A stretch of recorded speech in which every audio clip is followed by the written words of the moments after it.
This is a video about the lazy man pool cleaning crew that I've had over the years. Been a pool owner for about 15 years or so.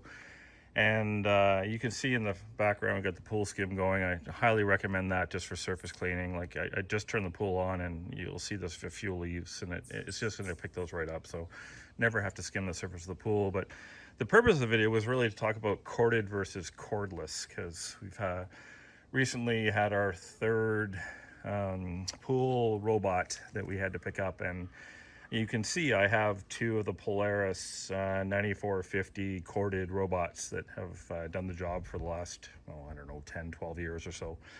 The big problem with this is, and believe it or not, the one on the right that actually looks newer is actually the old one.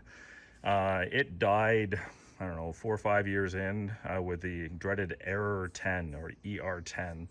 And back then at the time, there really wasn't that much that was out in the internet about that. So the quote to get the fix for the robot from all the local pool stores was all north of $750 Canadian. And at the time, these units were only $1,100 or $1,200. So at the time, it just made more sense with the basket going, and we actually were quoted that it was the motor that had gone, not the cord.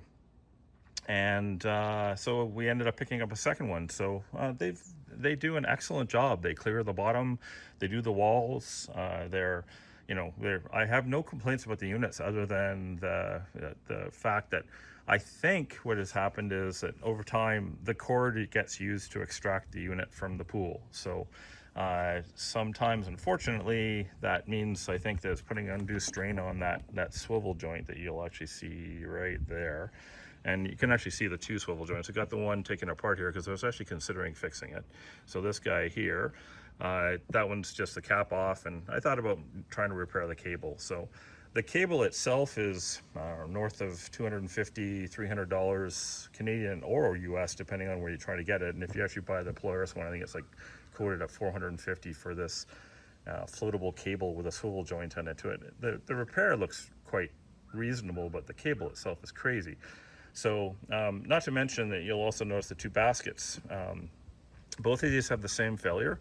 So along the actual side edge over there, I can't point very well, but on both of the units, the glue has come away from the mesh to the plastic thing there. So when those units are the replacement basket is, I think, $139. So if you put the $300 and the $300 for the cable, the manual effort that I would have to put into it, or actually take it to a pool store and actually get them to install it and pay more money there, or the baskets to get a replacement one, you're pretty close to $500, taxes included and such like this. So hence, when I made the decision of time versus money, this new robot, this BeatBot, which has been highly reviewed by several people and such, it's kind of convenient that he came up right now.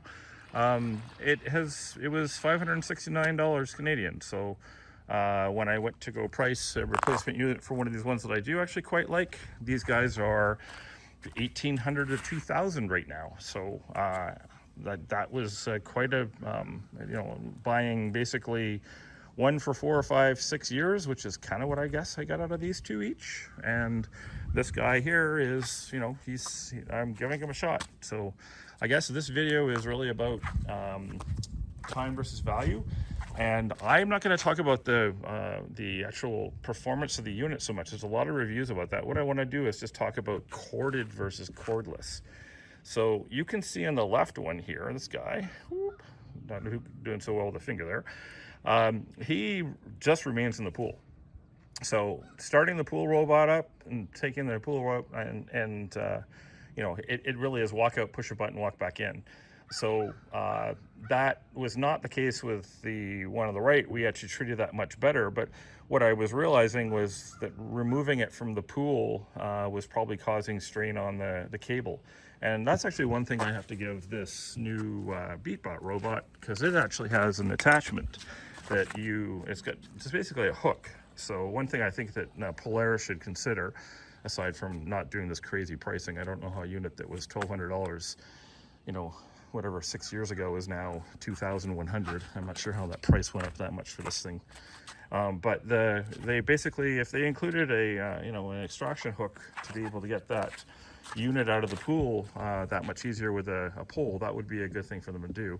That is obviously how you get this unit out of the BeatBot unit out of the pool.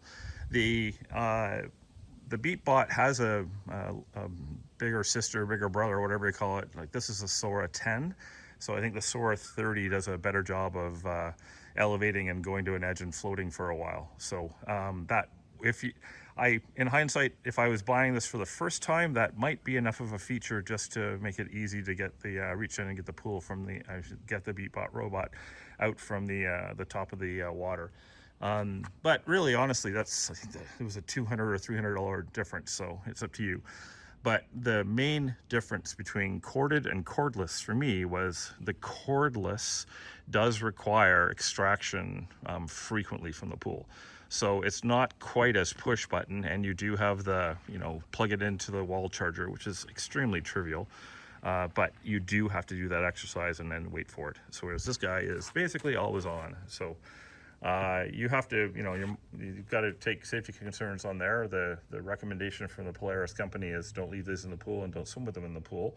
So, you should be following that aspect. But when you're doing, say, 4 or 5 days where there's no swimming, but you want to keep the pool clean for the weekend, it's just nice walking out and basically just hitting that button and having it go. So if there was I think that this cord has 3 strands. There's a swivel joint in here.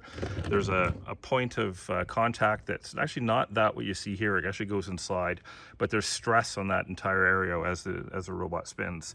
And then the actual unit connector to the cord, you can see a little bit of right by the edge there's a little bit of damage. So these cords take some beating, and it's just unfortunate that they're as expensive as they are to repair. So that's probably the only difference I truly notice between the cleaning of the units from what we're doing and what's going on. So essentially, the emptying the baskets is equivalent time-wise. This design is sufficient.